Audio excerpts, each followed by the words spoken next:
오늘은 자신의 정체를 드러내는 요셉이라는 제목으로 하나님의 말씀을 증거하도록 하겠습니다.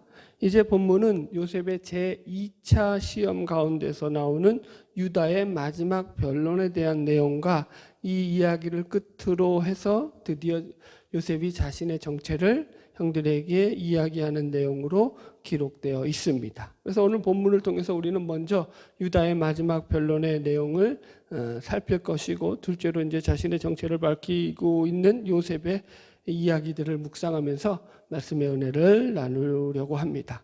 먼저 말씀을 시작하기 전에 본문의 배경에 대한 설명을 잠깐 드리자면, 이제 애굽에서 곡식을 얻어가지고 다시 고향으로 돌아가던 요셉의 형제들에게 요셉이 2차 시험을 걸어오죠. 그래서 이제 베냐민의 자루에서 은잔이 나오게 되고, 그래서 이 형제들은 다시금 억울한 누명을 쓰고 요셉의 집에 끌려와서 지금 어떻게 보면 치조를 받는 중입니다. 그 가운데서 이제 유다가 계속적으로 요셉 앞에서 변론을 하는 내용들이거든요. 어떻게 보면 지금 이들의 대담 여하에 따라서 애굽의 평생 노예로 살 수도 있고 종이 될 수도 있는 그런 아주, 그러니까 참 기가 막힌 상황이라고도 할 수 있죠. 그래서 어떻게 보면은 참 위기 앞에 놓인 이런 상황 속에서 유다가 이제 자신의 가족사에서부터 해가지고 쭉 이야기를 풀어나가죠. 그래서 우리가 지난주에 다뤘던 게 이 야곱의 이 아픈 가족사를 다뤘죠. 그러니까 아버지 야곱이가 나한테서 내 자식은 둘밖에 없다, 이런 그 아픈 고백을 들었던 이 형제들이 그러면서 자라났다라는 것. 그러면서 이제 기억나시죠? 가족의 그 회복에 대한 문제에서 이게 피해자였던 자가 가해자가 될 수도 있고 가해자였던 자가 피해자가 될 수도 있다라는 거, 그죠? 여러분, 상처를 자기는 받기만 하는 것 같은데 자기는 상처 준 사람은 보통 자기가 상처 준 걸 모르는 경우가 태반이에요, 태반. 그죠? 그래서 참 조심해야 돼요, 우리들이. 여튼 이제 그러면서 이제 오늘 본문에서 이 유다가 왜 베냐민을 나비두고 가면 안 되는지를 지금 이제 본문을 통해서 설명하고 있어요. 30절부터 우리 같이 읽으면서 말씀을 풀어나가 볼까요? 30절, 31절 같이 읽어봅시다. 창세기 44장 30절, 31절입니다. 시작. 아버지의 생명과 아이의 생명이 서로 하나로 묶여 있거늘 이제 내가 주의 종 우리 아버지에게 돌아갈 때에 아이가 우리와 함께 가지 아니하면 아버지가 아이의 없음을 보고 죽으리니 이같이 되면 종들이 주의 종 우리 아버지가 흰머리로 슬퍼하며 스올로 내려가게 함이니이다. 유다의 변론은 이거예요. 한마디로 아버지의 생명과 아이의 생명이 하나로 묶여 있다라는 거예요. 그죠? 이것은 그러니까 야곱이가 얼마나 베냐민을 사랑하느냐라는 그런 변론도 되지만, 지금 저는 그런 의미보다 이 말을 통해 가지고 어떤 느낌을 받았냐면은 이제 유다가 아버지 야곱의 마음을 많이 헤아릴 줄 아는 그런 수준으로 올라와 있구나라는 것을 저는 이제 말씀을 통해서 느꼈습니다. 그러니까 이런 거죠. 여러분, 창세기 38장에 가면은 유다가 그 자식, 이제 유다와 다말의 그 아주 지저분한 관계가 나오는데, 그 이 며느리 다말과 관계를 맺기 전에 그 어떤 일이 있었냐면은 유다가 그 자식들을 잃게 된다고요. 그죠? 이 다말과 결혼한 장남도 죽고 차남도 죽고 막 이렇게 나간단 말이에요. 첫째도 죽고 둘째도 죽어나가는 일들이 계속 발생하면서 이 유다가 그런 경험을 통해서 어떤 경험을 가지게 되냐면은 자식을 잃는다는 게, 부모로서 자식을 잃는다는 게 어떤 고통인지를 알게 되겠죠. 안 그러겠어요, 여러분? 자기가 자식을 잃고나 보니까, 아비로서 자식을 잃고나 보니까 이 아버지 야곱이가 자기 자식 이 요셉을 잃었을 때 그 마음이 어떠했는지를 이제 누구예요? 이 유다는 느낄 수 있는 거예요. 그래요, 안 그래요? 이게 여러분 시간이 지나니까 이렇게 되더라니까요. 여러분, 우리가 보세요. 어릴 때는 몰랐던 게 부모가 되고 나면 느끼는 거 있죠. 그죠? 지금 그런 거예요. 유다가 자기가 자식을 잃어보고 나니까 아버지 야곱이가 요셉을 잃었을 때 그 고통을 얼마나 컸는지를 헤아릴 줄 알게 되는 거죠. 그러면서 이제 세월이 흐르면서 유다도 많이 이제 성숙한 아버지의 모습을 가지게 되더라는 거예요. 자, 그죠? 자, 32절 계속 읽어보겠습니다. 시작. 주의 종이 내 아버지에게 아이를 담보하기를 내가 이를 아버지에게로 데리고 돌아오지 아니하면 영영이 아버지께 재짐을 지리이다 하였사오니. 그래서 지금 유다가 자기 아버지 야곱에게 했던 약속에 대한 이야기를 지금 하고 있죠. 무슨 약속했죠? 내가 이 아이를 집으로 데려오지 않으면 내가 담보가 되어서 내가 대신 재짐을 지겠다 이랬다고요. 유명한 담보신앙, 유다의 담보신앙이죠. 그러면서 이제 33절 계속 읽읍시다. 시작. 이제 주의 종으로 그 아이를 대신하여 머물러 있어 네 주의 종이 되게 하시고 그 아이는 그의 형제들과 함께 올려 보내소서. 그래서 앞에 이 이야기들을 왜 그렇게 길게 자신의 가족사를 이야기하고 가슴 아픈 이야기들을 하고 아버지 야곱에 대해서 이야기하고 왜 이런 이야기를 했느냐? 결국은 자기가 자기 동생 베냐민 대신에 종이 되겠다 이거예요. 내가 대신 이제 종이 되겠으니까 이 아이는 집으로 좀 돌려보내 주십시오 라고 하는 이 결론의 말을 하려고 앞에 이 이야기들을 잔뜩 하였던 것입니다. 그러니까 지금 유다는 자신이 아버지 야곱에게 했던 이 담보신앙에 대한 약속을 그대로 지키고 있는 셈인 것입니다. 그죠? 자, 34절 계속 읽읍시다. 시작. 그 아이가 나와 함께 가지 아니하면 내가 어찌 내 아버지에게로 올라갈 수 있으리까? 두렵건대 제가 내 아버지에게 미침을 보리이다. 예, 참 우리는 이런 말들을 통해서 유다가 참 많이 성숙했다, 자라났다라는 것을 배우게 되죠. 그죠, 여러분들? 그러니까 이런 말씀들을 읽을 때 여러분, 물론 유다가 가족을 책임지려고 하는 어떤 유다의 책임감이라든가 혹은 자신을 희생해서 베냐민을 지켜내려고 하는 어떤 책임, 이 희생 정신이라든가 이런 것들을 뭐 당연히 우리가 이게 보면서 배우게 됩니다만은 이런 것들 이전에 우리가 이런 말씀들을 읽으면서 느껴야 되는 게 뭐냐면 유다가 과거에 비해서 많이 자라났구나. 우리 식으로 하면 철이 들었구나. 사람이 되었구나를 읽어내야 된다고요.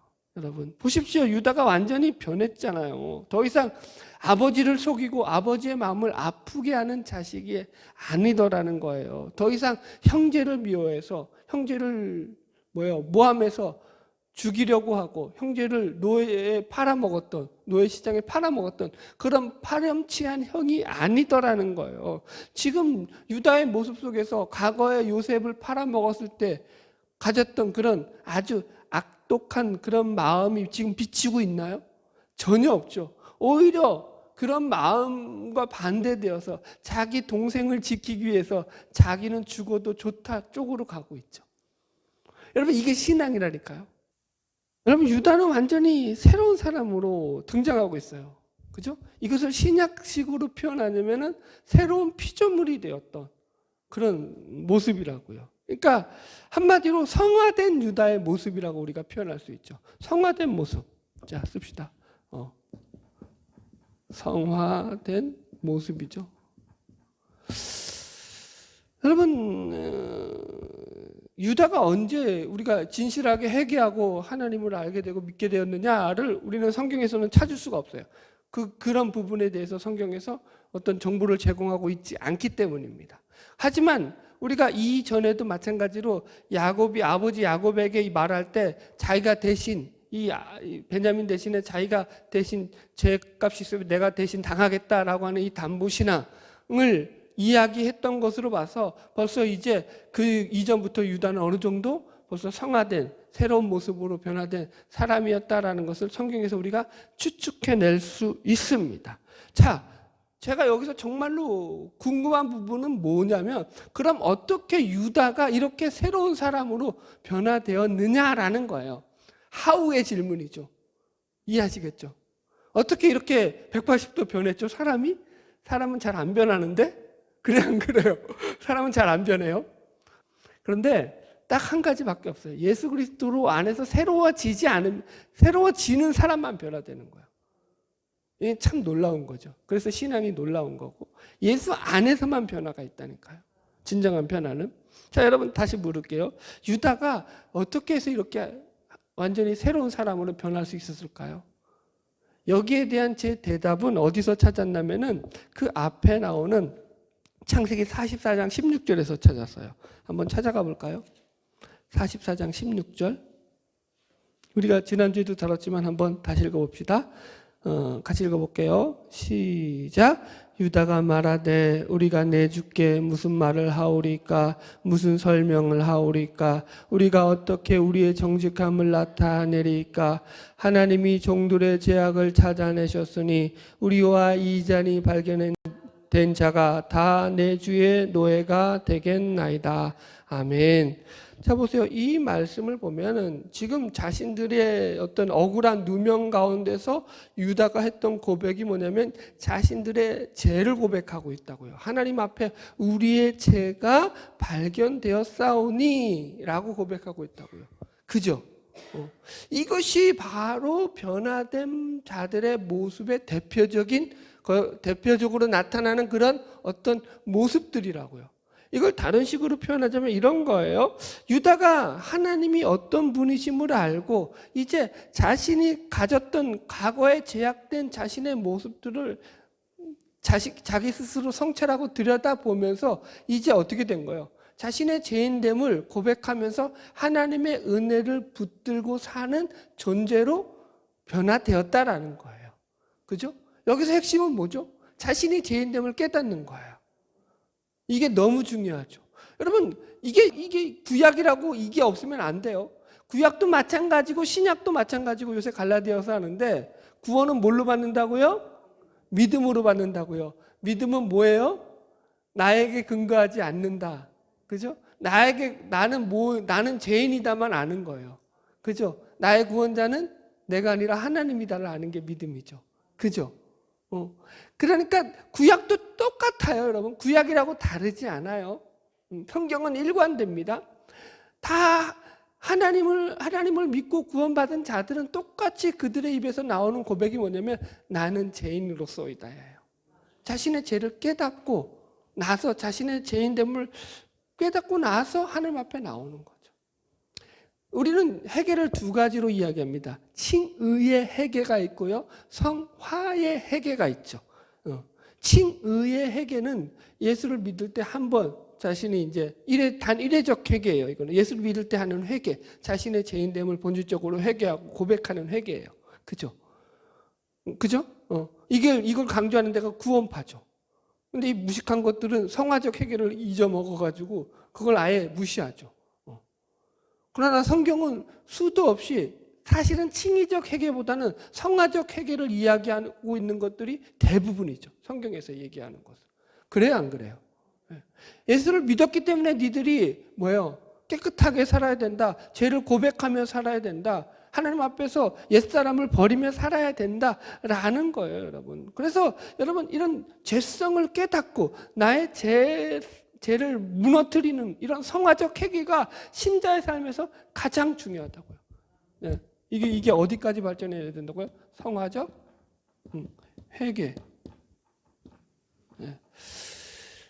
제가 성경을 통해서 추론한 유다의 변화는 이로부터 왔다라고 보는 거예요, 여러분. 그렇지 않겠습니까, 여러분? 여러분, 유다가 보이고 있는 삶의 자세와 태도는 유다가 하나님을 만나고 나서 하나님 앞에서 자기가 죄인됨을 깨닫고 진정한 회개를 통해서 하나님 앞에서 날마다 새로운 삶을 살아가려고 노력하며 몸부림친 결과였더라는 거예요, 여러분. 이것이 그래서 바로 구원받은 신자가 가져야 되는 진정한 신앙의 자세다라는 것을 이야기합니다. 여러분, 구원받지 않은 사람들은요, 이런 삶을 살 수가 없어요. 모든 인간은 독선적이고 이기적이죠. 자기중심적이죠, 여러분. 여러분, 자신의 죄인됨을 철저하게 깨달아서 하나님의 자비와 긍휼과 은혜를 구하면서 살아가는 그 삶, 자신이 세상에서 한 알의 밀알이 되어서 썩어 죽어짐으로 말미암아 많은 열매를 거두게 된다는 것을 깨닫는 삶이야말로 어디로부터 오는 거예요? 예수를 믿는 믿음 안에서 신자됨으로부터 오는 깨달음이라는 걸 잊지 마시고 날마다 이 믿음 가운데 살아가는 저와 여러분 되기를 주의 이름으로 축복합니다. 할렐루야. 자, 이제 이 유다의 아주 기가 막힌 변론을 뒤로 해서 이제 이 요셉이 45장부터는 드디어 자신의 정체를 밝히고 형들을 용서하는 장면이 등장을 합니다. 자, 45장 1절부터 이제 말씀을 읽어봅시다. 시작. 요셉이 시종하는 자들 앞에서 그 정을 억제하지 못하여 소리질러 모든 사람을 자기에게서 물러가라 하고 그 형제들에게 자기를 알리니 그때 그와 함께한 다른 사람이 없었더라. 이렇게 말로. 이제 유대의 말을 듣고 난 뒤 터져 나오는 이제 요셉의 통곡이죠. 그 정을 억제하지 못하고 이렇게 나와요. 그래서 이것은 유다의 말을 통해서 변화된 형들의 모습을 요셉이 확인하였기 때문에 이런 이제 반응이 나온 거겠죠. 요셉은 이제 더 이상 자신의 신분을 감출 필요가 없음을 느꼈을 것입니다. 그래서 자기의 주위에 있던 하인들을 먼저 다 모두 물러가라고 내보냅니다. 왜 그러냐면 당시에 이런 애굽의 높은 신분의 사람이 하인들 앞에서 눈물을 보이는 것은 어떻게 뭐라 그러죠? 이게 참 수치스러운 일로 여겼던 것 같아요. 그 문화적인 풍습이죠. 그래서 이제 모든 하인들을 다 내보내고 지금 이제 형들과만 대면하고 있죠. 2절 계속 읽읍시다. 시작. 요셉이 큰 소리로 우니 애굽 사람에게 들리며 바로의 궁중에 들리더라. 자, 이제 요셉의 울음에 대한 과정법을 쓰고 있어요. 이렇게 요셉이 크게 울었다라는 것은 1차적으로는 요셉이 그만큼 가족에 목말라 있었다라는 의미도 될 것이고, 더 나아가서는 요셉의 사정을 바로가 알게 됨으로 인해서 이 뒤에 이제 요셉의 가족들이 애굽으로 들어올 수 있는 실마리를 풀어나가는 이건 어떤 복선이죠. 연결고리를 지금 제공하고 있는 거예요. 자, 여기서 우리는 이제 요셉의 눈물을 조금 더 들여다볼 필요가 있죠. 여러분, 어느 목사님은 그러더라고. 이 요셉의 눈물은 슬픔의 눈물이 아니라 기쁨의 눈물이었다. 물론 완전히 틀린 말은 아니에요. 그러나 정답도 아니에요. 왜 그러냐면 그런 해석들은 인간을 너무 단편적으로 보죠. 인간이 만만한 존재가 아니죠. 그렇게 단순하게 여러분, 그죠? 그냥 그렇게 하나의 눈물로 해결되고 그렇게 설명될 수 있으면 얼마나 좋겠습니까? 많은 그렇지 않죠. 훨씬 그 내면이 복잡, 다단한 존재로 성립되어 있는 게 바로 인간이라는 존재죠. 저는 이 눈물이 물론 기쁨도 있지만 슬픔도 함께 있는 거예요. 모든 감정이 복합적으로 터져 나온 눈물이다라고 보죠. 여러분, 지금 요셉의 눈물은 대략 22년이라는 세월에 한이 서려 있는 눈물이에요. 22년 전에 요셉은 형들의 배반으로 인해서, 그죠? 노예로 팔려와서 지금 17세의 나이였던 요셉이 지금 늙어서 39이 된 나이란 말이에요. 그죠? 그리고 자식들도 여기서 벌써 여럿을 낳았고요. 여러분, 20년이라는 세월이면은 10년이면 강산이 한 번 변하니까 20년이니까 강산이 2번 변했는데, 여러분 지금 지금 요셉의 마음이 얼마나 많이 한이 서려 있었겠어요. 그죠? 베냐민, 그 어릴 때 보았던 그 베냐민은요, 지금 22년이 지난 뒤에는 다 어엿한 장년으로 자라서 나중에 뒤에 보면은 벌써 이 자식들이 있는 가정을 이루는 그런 모습으로 등장을 한단 말이에요. 여러분, 다 큰 성인이 되었단 말이에요. 여러분, 이런 거죠. 세월이 흘러서 잊혀지는 그런 어떤 기억들이 있고, 세월이 흐르면 흐를수록 새록새록 이게 가슴에 한으로 맺히는 기억들이 있죠. 지금 요셉의 기억은 전자예요, 후자예요? 예? 잊혀지는 기억이에요? 잊혀진 계절이요? 아니죠. 후자죠. 그건 누구나 마찬가지일 거예요. 그죠? 여러분, 큰 충격, 그것도 가장 자기가 믿고 있던 가족들로부터 당한 배신과 아픔은요, 좀채로 잊혀지지 않아요. 그게 세월이 깊어지면 깊어질수록 서려 있는 한의 깊이는 깊어지죠. 이게 보통 인간의 이 평범한 모든 인간들이 가지고 있는 그 아픔이죠. 어쩔 수 없어요, 여러분들. 그래서 이건 어떻게 보면 큰 아픔과 서름의 눈물이기도 해요. 그동안에 당했던 서름. 그죠? 그러면서도 이제 이 변화된 형들의 모습을 통해서 이 가족에 대한 애정이 새록새록 생겨나면서 쏟아낸 눈물이기도 하고요. 저는 이런 말씀을 읽으면서 제가 여러분들에게 정중하게 부탁드리고 싶은 말씀이 생겨났습니다. 여러분 제발 다른 사람의 마음에 못을 박는 말이나 행동은 하지 마시기 바랍니다. 이건 믿지 않는 세상 사람들도 극히 뭐죠? 꺼려하는 행동이에요.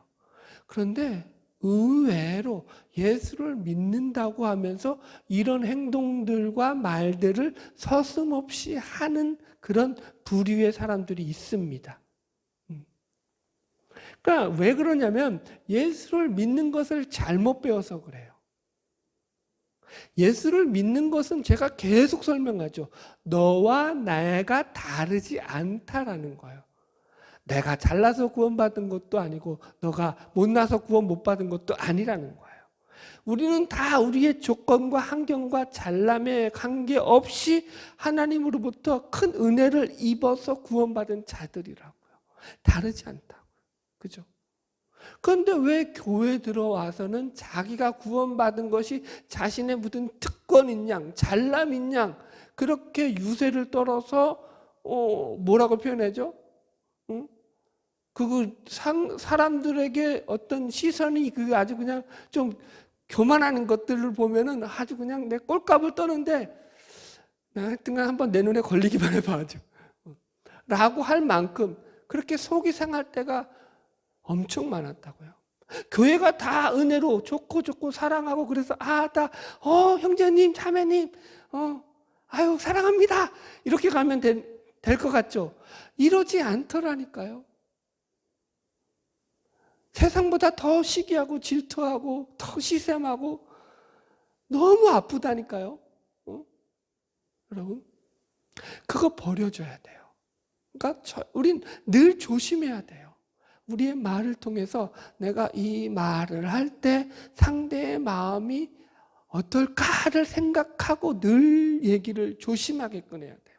물론 여러분 우리가 그냥 실수로 그냥 터져 나올 수가 있어요. 그냥 생각 없이 했는데 그 말이 상대방이 곡해해서 오해해서 아픔을 당할 수는 있죠. 그건 뭐 내가 실수했어 미안해 하고 풀면 되는 문제예요. 지금 그런 류를 얘기하는 게 아니에요. 고의적이고 의도적으로 사람의 마음에 못을 박는 말을 하는 아주 못된 습성과 악한 행실에 대한 이야기를 제가 하는 겁니다. 근데 여러분 내가 여태까지 안 했다고 해서 앞으로도 안 할 거라 장담하지 마시고 조심하라는 얘기 차원에서 하는 거라고. 요셉은 22년 동안 한이 서린 그 아픔을 겪어왔다고요. 여러분 이 형들의 시기 어린 이 시기심 질투심으로 인해서 안 그래요? 여러분. 자 여기까지 하겠습니다. 자 3절 넘어가겠습니다. 시작. 요셉이 그 형들에게 이르되 나는 요셉이라 내 아버지께서 아직 살아계시니까 형들이 그 앞에서 놀라서 대답하지 못하더라. 자 이제 요셉이 자기가 요셉이라고 자신의 신분을 밝히면서 곧바로 아버지 안부에 대해서 묻고 있죠. 당연하죠. 그죠? 아버지가 가장 그에게는 초미의 관심사였을 거니까요. 근데 이 말을 듣고 지금 형들이 어쨌다고요? 놀라서 대답하지 못하더라. 그러니까 오늘 우리식으로 표현하자면 멘붕 상태가 온 거예요. 멘붕, 정신이 다 나가버린 거예요. 여러분들. 예, 여러분 보세요. 아주 여기 그 뒤에 4절 읽고 해석합시다. 계속 시작. 요셉이 형들에게 이르되 내게로 가까이 오소서. 그들이 가까이 가니 이르되 나는 당신들의 아우 요셉이니 당신들이 애굽의 판자라. 기가 막힙니다, 여러분들. 이제 내가 요셉입니다 라고 형들에게 얘기하고 아버지 안부를 묻자 형들이 이게 놀래가지고 대답을 못해요. 그래가지고 다 그냥 넋이 나간 상태로 빠져 있으니까 그 뒤에 한번 요셉이 뒤통수를 한 대 더 때리죠. 놀라지 마소서 내가 당신들이 애굽에 팔았던 요셉이다 이렇게 얘기하는 거예요. 니들의 죄값으로 인해서 여기 있는 요셉이다 이 말이죠. 여러분 요셉의 이 말을 듣고 형제들이 어땠을까요? 형들이 어땠을까요? 여러분 아주 공포심으로 아주 그냥 발발발 떨었겠죠. 도대체 이게 무슨 일이란 말이냐? 자기들은 지금 꿈에도 생각하지 못했던 거예요. 요셉이 죽었을 줄 알았겠죠. 노예로 팔려갔으니까. 이방인 노예가, 그것도 젊은 애가 어떻게 살아남았겠어요. 제대로 먹지도 못하고. 그래서 아예 생사도 모르고 죽은 줄 알고 있었던 이 요셉이 갑자기 그들 앞에서 애굽의 바로왕 다음으로 막강한 권력을 가진 애굽의 2인자의 모습으로 애굽의 총리로 자기들 앞에 등장을 하더라는 거예요. 전세가 완전히 역전됐죠.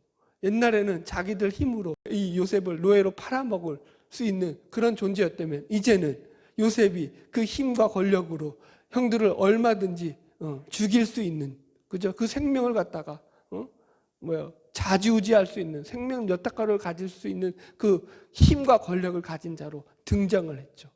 상황이 역전되었습니다. 여러분, 이게 놀래 자빠지겠죠. 만약에 요셉이 여기서 이런 모습으로 나타나지 않고 그래도 뭐라고 표현해야 될까요? 그냥 그냥 시골의 작은 집에서 그래도 어떻게 꾸역꾸역 살아가지고 가정을 이루고 그냥 화목하게 자그마한 가정에서 농사를 지으며 사는 그런 가정처럼 등장을 했더라면 형들이 이렇게 놀랬을까요?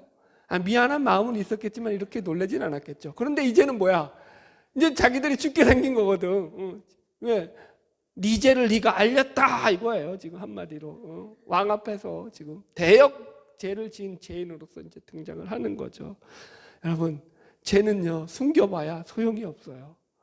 죄는 숨기고 살지 마세요. 제가 여러분들에게 늘 설명하잖아요. 죄를 지었으면 하나님께 회개하시라고요. 아는 죄는 회개하시고 모르는 죄도 회개하시고 여튼 그리고 사람에게 죄를 진 게 있으면 그냥 빨리 해결하세요. 하나님 앞에 가지고 가봤자 혼날 일밖에 없어요. 안 그래요? 하나님 앞에 갔을 때 하나님께서 여러분 백보자 심판대 앞에서 물으신다고요. 깨끗하게 해결받고 가시라고요. 죄를 숨겨봤자 하나님 앞에 가서 그 죄가 여러분 안 드러나겠냐고요. 그래요, 안 그래요? 그렇다니까요. 그래서 늘 어떻게 설명해야 되나요? 우리는 다른 존재라니까요. 세상의 사람들이 살아가듯이 그렇게 뭐라 그럴까요? 흥청망청 내가 원하는 대로 살고 그래 캐세라 캐세 젊어서 노세 뭐 그렇게 살아가는 존재가 아니라고요. 우리 앞에 우리가 믿는 하나님이 계시고, 그죠? 하나님이 온 우주 만물의 주인이시고 섭리자시고 주관자심을 믿으면서 그분이 모든 것을 통치하신다는 믿음 안에서 그 섭리 아래서 살아가는 존재들이라고요. 죄는 숨기지 맙시다. 할렐루야. 자, 따라합시다. 죄는 해결받고 살자. 죄는 해결받고 사시기 바랍니다. 자, 5절 계속 읽읍시다. 시작. 당신들이 나를 이곳에 팔았다고 해서 근심하지 마소서, 한탄하지 마소서. 하나님이 생명을 구원하시려고 나를 당신들보다 먼저 보내셨나이다. 참 요셉이 말을 예쁘게 해요. 참, 나 같았으면 어림도 없지 네 그들 죽었단데 지금 그런 말이 아니라 뭐라고 하고 있다고요? 형님들 근심하지 마소서, 한탄하지 마소서. 나를 팔았다고 그렇게 두려워하지 마세요. 하나님이 당신들의 생명을 구원하시려고 나를 먼저 이곳에 보내셨습니다. 이렇게 형들의 마음을, 불안한 마음을 안심시켜주고 있더라는 거예요. 여기서 우리는 이 요셉의 고백이 요셉의 어떤 신앙 고백으로 우리는 이것을 이해해야 돼요. 여러분, 왜냐하면은 자 보세요. 무슨 얘기냐면은 요셉이라고 사람인데 형들에 대한 미움이 왜 없었겠어요? 그렇지 않겠어요? 여러분들? 사람은 누구나 상대에게 당한 만큼 되돌려 주려는 마음이 가장 자연적인 인간의 본성입니다. 요셉에게도 분명 이런 마음이 있었을 거라고요. 그죠? 그러나 여러분, 제가 앞에서도 계속 설명했듯이 지금 요셉의 형들이 애굽으로 요셉을 찾아온 그 순간부터 이들을 어떻게 대해야 하느냐라는 것을 가지고 요셉은 끊임없이 고민해 왔던 사람입니다. 그죠? 그 마음속에서 내적 갈등으로 계속 이 형들을 어떻게 대우해야 하느냐로 고민했던 사람이에요. 그러면서 스스로에게 안 물었겠냐고요. 여러 가지 질문들을. 이런 거죠. 여러분, 내가 왜 애굽의 종으로 팔려오게 되었을까? 내가 왜 애굽의 국무총리가 되었을까? 도대체 하나님은 나에게 무엇을 원하는 것일까? 라는 등등의 질문들 말입니다. 여러분들, 자, 한번 해결해 봅시다. 첫 번째 한번 질문해 봅시다. 내가 왜 애굽에 팔려오게 되었을까? 질문을 좀 더 길게 내가 써놓은 게 있어서 이거를 쭉 읽고 한번 해볼게요. 이런 거예요. 아니, 하나님께서 나를 애굽으로 보내실 거면 나를 먼저 애굽으로 보내는 방법이야 여러 가지 방법이 있지 않느냐. 왜 굳이 이렇게 말도 안 되는 최악의 방법을 사용하셔서 나를 애굽으로 보내느냐 말이냐. 요셉이 이 마음이 들지 않겠어요? 하나님의 섭리라면 어쨌든 나를 애굽으로 보내실 거라면은 그 방법이야 여러 가지 있을 거 아니에요. 그런데 굳이 왜 형들의 저런 잔혹한 모함을 통해 가지고 나를 왜 애굽의 노예로 오게 만드셨느냐라는 질문이 있었겠죠. 그래요, 안 그래요? 애굽의 노예로 살면서 그리고 또 종으로 살고 감옥으로 갇히면서 내가 무슨 죄가 많아서 이렇게 살아야 하느냐라는 질문이 있었겠어요, 없었겠죠? 있었겠죠. 그러면서도 또 어떤 질문이 터져 나왔을까요? 내가 지금 애굽의 총리가 된 게 내 실력으로냐 하나님의 은혜로냐라는 질문이 당연히 터져 나왔겠죠. 자기가 총리가 된 게 자기 능력 때문이에요? 아니죠. 100% 하나님께서 바로 왕이 꾼 꿈을 갖다가 알려주시고 해석해 주셨기 때문에, 해몽해 주셨기 때문에 요셉이 애굽의 총리로 설 수 있었다고요. 하나님이 알려주시지 않았으면 지금도 요셉은 여전히 22년 동안 애굽의 감옥에서, 창살 속에서, 그죠? 다른 사람들의 시종이나 드는, 그죠? 그런 노예로서, 감옥의 죄수로서 철장 시세를 지고 있었을 것이란 말입니다. 그죠? 그러니까 요셉은 이런 질문 속에서 지금 당연히 터져 나오는 답이 뭐죠? 내가 지금 여기 온 게 하나님의 섭리와 하나님의 그 역사 가운데서 이루어진 일이었구나라는 것을 고백할 수밖에 없는 거죠. 요셉이 이런 사실들을 알고 지금 애굽에 온 거예요. 내가 애굽에 와서 이런 일을 해야지. 그런 어떤 하나님의 구속사적인 섭리와 역사를 알고 온 거예요. 제가 여러 번 얘기했죠. 요셉이, 그죠? 꿈을 꾸는 것이 이 처음에 어릴 때 꿈을 꿔가지고 형들한테 얘기할 때 요셉이 직구가 꾼 꿈이 뭔지 알고 얘기한 거예요? 모르고 얘기한 거예요? 몰랐다니까요. 도대체 그 꿈이 왜 볕단이 형들의 볕단이 자기한테 절하는지, 왜 해와 달 별이 자기 별에게 절하는지 몰랐다니까요. 멋모르고 얘기했다니까요.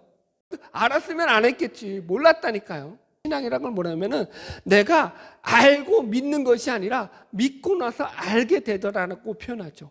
딱 지금 그 경우죠. 요셉은 자기가 여기까지 오는 동안에 아무것도 몰랐다고요. 그죠? 그런데 결국 여기 와서 보니까, 이제 하나님을 믿고 나서 보니까 이것이 다 하나님의 섭리요 주관적인 역사였더라라는 것을 알고 깨닫게 된 거죠. 그래서 이 고백을 지금 나오는 거예요. 이것을 우리가 뭐라고 하죠? 체험적인 신앙이라고 하죠. 그래서 우리 신자들은 반드시 이런 신앙이 있어야 돼요. 하나님이 나를 도우셨다. 하나님이 나를 살리셨다. 하나님이 나에게 역사하셨다. 이 체험이 반드시 필요한 거죠. 할렐루야. 자, 이제 말씀에 정리를 합시다. 결론의 말씀 7절 8절 읽읍시다. 시작. 하나님이 큰 구원으로 당신들의 생명을 보존하고 당신들의 후손을 세상에 두시려고 나를 당신들보다 먼저 보내셨나니 그런즉 나를 이리로 보낸 이는 당신들이 아니요 하나님이시라. 하나님이 나를 바로에게 아버지로 삼으시고 그 온 집의 주로 삼으시며 애굽 온 땅의 통치자로 삼으셨나이다. 아멘. 자, 요셉의 결론이 뭐라고요? 이 말을 정리하자면 한마디로 이거예요. 다 하나님이 하셨습니다. 하나님이 이 모든 일을 하셨습니다 라고 얘기하더라는 거예요. 여러분 따라합시다. 하나님이 하셨습니다. 저와 여러분의 인생에 이런 고백들이 터져 나오기를 주의 이름으로 축복합니다. 우리의 모든 것들을 하나님이 하셨어요. 얼마나 감사해요. 내가 하면은 열도 못 채울 건데 하나님이 하시니까 100을 넘어 1000만, 그죠? 억조 채우는 거죠. 하나님의 능력이 크죠. 내 능력보다. 하나님이 우리 가운데 그렇게 역사하기를 주의 이름으로 축복합니다. 여러분 신앙이라는 게 그렇다니까요. 알고 가는 게 아니라니까요. 성경에 그런 얘기들이 얼마나 무수하게 나옵니까? 여러분, 아브라함이 하나님이 지시하는 땅으로 갈 때 갈 바를 알지 못하고 갔더라. 그죠? 히브리서 11장에 나오죠. 알고 갔어요? 모르고 갔어요? 모르고 갔다니까요.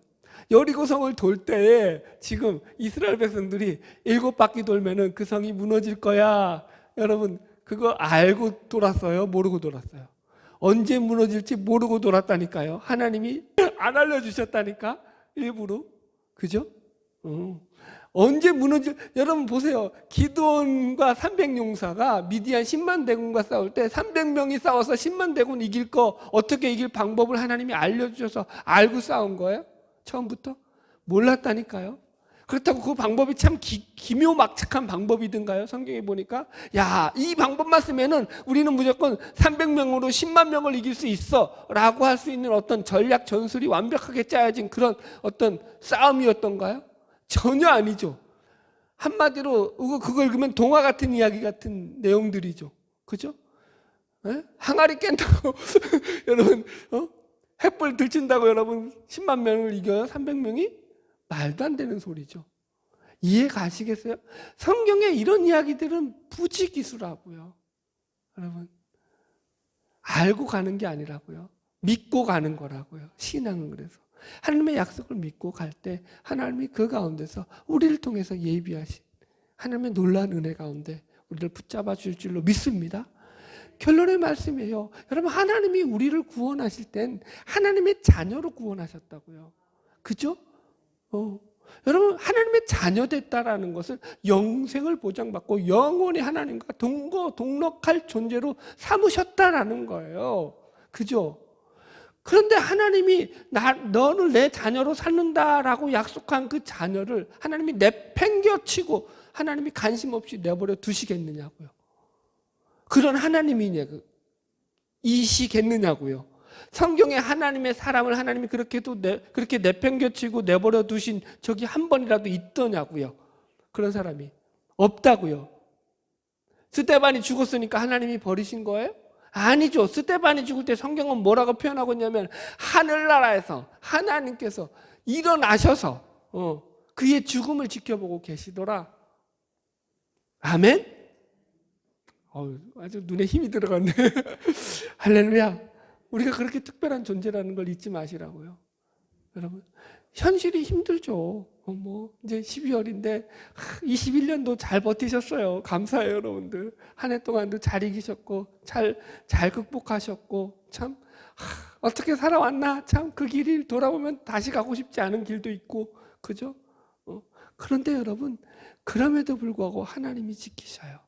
하나님이 책임져 주셔요. 우리는 하나님이 우리와 동행하시고 하나님이 우리 가운데서 모든 일을 이루어 가십니다. 이 믿음 가지고 날마다 주님 안에서 승리하는 저와 여러분 되기를 주의 이름으로 축복합니다. 기도하겠습니다.